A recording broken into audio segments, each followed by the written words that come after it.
Welcome back to our channel. இன்னைக்கு நாங்கள் எங்கே போயிருக்கோம் அப்படின்னா திருவாரூர் மாவட்டம் வலங்கைமான் அப்படிங்கிற ஊருக்கு போயிருக்கோம். இங்கே பார்த்தீங்கன்னா பங்குனி திருவிழா அப்படிங்கிறது ரொம்ப சூப்பராக நடக்கும். இந்த இடம் எங்கே இருக்குன்னு பார்த்தீங்கன்னா கும்பகோணத்துலேருந்து ஒரு 9 கிலோமீட்டர் இருக்கும். வலங்கைமான் அப்படிங்கிற ஊருக்கு தான் நம்ம வந்திருக்கோம். இங்கே என்ன இருக்குது அப்படின்னா பாடைக்கட்டி மகா மாரியம்மன் கோவில் அப்படின்னு ஒரு கோவில் இருக்குது. நிறைய பேருக்கு இது தெரிஞ்சிருக்கவும் வாய்ப்பு இருக்குது, சில பேருக்கு இது தெரியாமலும் இருக்கலாம். இதெல்லாம் இதோட வரலாறு பற்றி நான் சொல்கிறேன். இந்த கோயிலில் பார்த்தீங்கன்னா ஒரு சின்ன வேண்டுதலுக்காக நாங்கள் எல்லாருமே போயிருந்தோம். நல்லபடியாக அந்த வேண்டுதலையும் முடிச்சிட்டோம். பங்குனி திருவிழா போன வாரம் ஞாயிற்றுக்கிழமையாக ஆரம்பிச்சிருச்சு. இந்த வாரம் இன்னைக்கு பார்த்தீங்கன்னா பல்லாக்கு திருவிழா சாயந்தரத்தில் ரொம்ப சூப்பராக நடக்கும். ஆனால் இந்த போன வார திருவிழாலேருந்து இப்போ இந்த வாரம் வரையும் பாடை கட்டி மக்களை தூக்கிட்டு போகிறது, தொட்டில் கட்டி தூக்கிட்டு போகிறது, பால் குடம் எடுக்கிறது, இந்த திருவிழா வந்து ரொம்ப நடந்துக்கிட்டே இருக்கும். ரொம்ப செம கூட்டமாக இருக்கும். இங்கே உள்ள பாடைகள்லாம் பார்த்தீங்கன்னா அங்கே உள்ளவங்களை அழைச்சிட்டு போகிறதுக்கு தான் ரெடி பண்ணி வச்சுருக்காங்க. யாருக்கு உடம்பு ரொம்ப சரியில்லைனாலும், உயிரே போகிற நிலைமை இருந்தாலும் இந்த சீதலாதேவி அம்மன்ட்ட வேண்டிக்கிட்டு நான் உயிரோட பொழைச்சி வந்தேன் அப்படின்னா இந்த மாதிரி பாடை கட்டி நெத்தியில் காசு வச்சு கால் கையெல்லாம் கட்டி வாய் கட்டி நான் வந்து வேண்டுதலை முடிக்கிறேன் அப்படின்னு சொல்லி வேண்டிப்பாங்க. அதே மாதிரி அவங்க உடல்நிலை சரியானதுக்கு அப்புறம் இந்த கோயிலுக்கு வந்து பாடை கட்டி எப்படி ஒருத்தவங்க இறந்து போனவங்களுக்கு இறுதிச்சடங்கு செஞ்சு போகிறோமோ அந்த மாதிரி எல்லாம் பண்ணி செஞ்சுட்டு போவாங்க.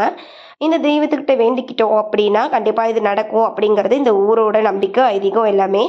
அதே மாதிரி அம்மை போட்டவங்க வந்து பால் குடம் எடுக்கிறேன் அப்படின்னு சொல்லி வேண்டிக்கிட்டு வந்து எடுப்பாங்க. அந்த அம்மை வந்து சீக்கிரமாக சரியாக போகணும் அப்படிங்கிறதுக்காக.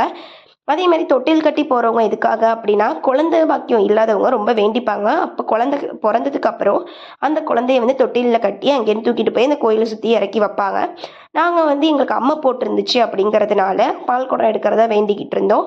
அதே மாதிரி இந்த திருவிழாவில் போய் பால் குடம் எடுத்துட்டு சாமிக்கு நிறைவேற்றிட்டு வந்துட்டோம். இந்த கோயிலோட வரலாறு பார்த்தீங்க அப்படின்னா ஒரு தம்பதியருக்கு குழந்தை இல்லாமல் இருந்திருக்கு. அப்போ யதார்த்தமாக நடந்து போக்குள்ள ஒரு ஊரில் ஒரு குழந்தை அழுதுகிட்டு இருந்திருக்கு நடு ரோட்டில். அந்த குழந்தைய வந்து யார் சொல்லியுமே அழுகையை வந்து நிப்பாட்டலையா. அந்த தம்பதியர் கையில் எடுத்தோன்னே அந்த குழந்தை வந்து அழுகையை நிப்பாட்டியிருக்கு. ஆனால் அந்த ஊர் நாட்டாமல் வந்து அந்த குழந்தைய வாங்கிட்டு போயிட்டாங்க. அந்த நாட்டாமல் வாங்கிட்டு போனதுக்கப்புறம் அந்த ஊரில் உள்ள மக்கள், மாடு, கோழி எல்லாமே இறந்துருக்கு. இதை வந்து சேர்க்க வேண்டிய இடத்துல இந்த குழந்தைய சேர்த்துருங்கன்னு ஒரு ஜோசியர் சொன்னோன்னே கொண்டு வந்து அந்த அம்மாட்டே கொடுத்துட்டாங்க. அதுக்கப்புறம் 7.5 வயசில் பார்த்தீங்கன்னா அம்மை போட்டு அந்த தெய்வம், அந்த சீதலா தேவி அப்படிங்கிறவங்க வந்து இறந்து போயிருக்காங்க. அவங்கள தான் வந்து இங்கே தெய்வமாக வழிபட்டுக்கிட்டு இருக்காங்க. அதே மாதிரி அம்மை நோயை வந்து குணப்படுத்தும். குழந்தை இல்லாதவங்களுக்கு குழந்தை பாக்கியத்தையும் கொடுக்கும் இந்த தெய்வம். அதே மாதிரி இறந்து போகிற நிலையில இருந்தால் கூட இங்கே வேண்டிக்கிட்டோம் அப்படின்னா உயிர் பிழைச்சி வரலாம் அப்படிங்கிறது நம்பிக்கை. அந்த குழந்தையோட பேர் தான் சீதலா தேவி. இங்கே இந்த கோயிலில் வந்து இருக்கிறது சீதலா தேவி அம்மன் தான். வாய்ஸ் கொஞ்சம் கிளியராக இல்லை. அடுத்த வீடியோவில் ஃபுல் வரலாறு சொல்கிறேன். என்னோட வீடியோ பிடிச்சிருந்துச்சுன்னா லைக் பண்ணுங்கள், ஷேர் பண்ணுங்கள், சப்ஸ்கிரைப் பண்ணுங்கள். தேங்க்ஸ் ஃபார் வாட்சிங்.